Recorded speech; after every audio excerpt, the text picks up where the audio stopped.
За энэ өдрийн мэндийг хүргэх зүг бахаа гэж одоо бодож байгаа юм аа. За Ухнагийн хөрөлсөх ерөнхийлөгч маань бол одоо үндсэндээ Монгол улсын их хурлын гишүүдийг эргүүлэн татах, хариуцлага тооцох тухай хуулийг төслийг одоо өргөн барих тухай юм асуудал яригдж байгаа. За өнөөдөр бол одоо талбай дээр за бас иргэний нийгмийн төлөөллүүд цуглуулчихсан ансаа гэдэг хөдөлгөөн буюу одоо ард нийтийн санал асуулгыг явуулаач гэдэг ийм зүйлийг шаардаж байгаа маа. Ийм өдөртөө би бас өөрийн бодлоо хэлье гэж бодож байгаа. За Монгол улсын ерөнхийлөгч Ухнагийн хөрөлсөх бол мэдээж одоо цэргийн хүн учраас зарчмын тухай маш том философитой ийм хүн бахаа гэж одоо би ойлгож байгаа. За тэгээд би одоо 23, 24 онд 25 онд бас хэлж ирсэн энэ зүйлээр давтах гэдэг. Юу вэ гэхээр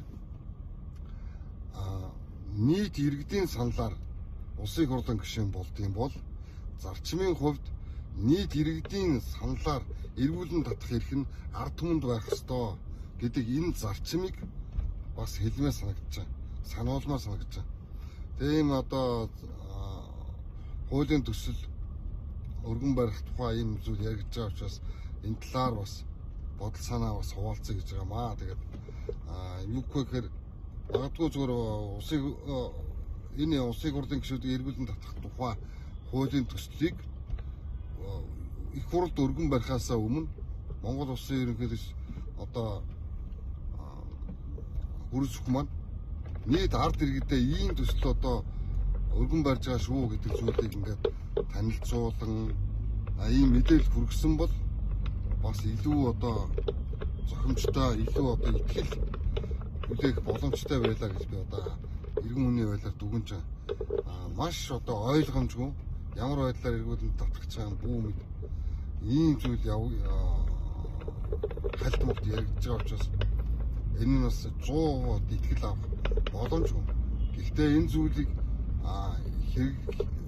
хийж хэрэгжүүлэх нь маш одоо чухал үнийг дэмжиж байгаа. Гэхдээ энэ зүйл дээр бас бодож байгаа. Иргэн хүний байдлаар энэ бүлэглэлийн эрх ашигын тухай тэдний эрх ашигыг хангасан ийм хууль бүтгий батлаасаа да гэдэг ийм зүйлсийг бол бас хүсмээр санагдаж байна. Үнэхээр шудраг ёсны тэгш байдлын тухай өнөөдөр Монголын ард түмэн ямар их өр зээлийн дарамтанд хүү төлж маш өндөр хүү төлж гэж байна одоо. Дэлхий дээр байхгүй өндөр хүү төлдөг иргэн бүр гэж. Одоо 2 сая 200 мянган иргэн маань одоо зээлтэй байна гэж. Өртөө байна гэж. Энэ өр төлбөрийн жишээ. Энэ ард түмэн бол үндсэндээ зүгээр хүү төлж амьдарч байгаа. Өрөө төлж чадахгүй. Хүүгийн сунгаад л амьдарч байгаа. Энэ бол үндсэндээ ард нийтийн санал асуулга явуулах тухай энэ зүйлийг дэмжих. За мөн одоо эргүүлэн татах энэ хуулийг дэмжих шалтгаан болно. За мөн одоо үндсэн хуулийн 19-ийн 1 төрийн иргэдийнхэн одоо эдийн засгийн баталгааг хангах ёстой гэсэн үүрэгтэй гэсэн энэ одоо хууль заалтууд хүртэл хэрэгжихгүй байгаатай холбогдуулан Монголын нийт ард иргэд бол энэ төв талбай дээр гарч ирээд энэ одоо өр зээлээсээ салах ёстой. Энэ одоо бузар явдлуудыг энэ хулгайл уурын асуудлуудыг энэ иргэдийн боломжийг хулгайлж байгаа энэ луурчин цаг хугацаатай өөрсдийн цаг хугацаагаар тэмцэх ёстой гэдэг ийм үзэл санаа бий болоход хүрж байгаамаа гэж одоо бодож байгаа.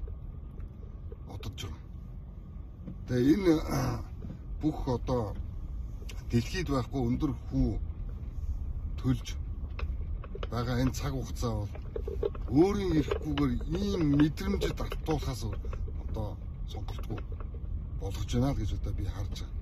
Энэ бас нэгэн төрлийн бодлоосоо илүү мэдрэмж болцсон. За бид бүхэн бас энэ өндөр хүү төлдөг энэ одоо системдээ бол үндсэндээ бүгд дассан яг л нэг одоо тархины одоо тахал вирус шиг гэж одоо хэлж болно гэж одоо ойлгож байна.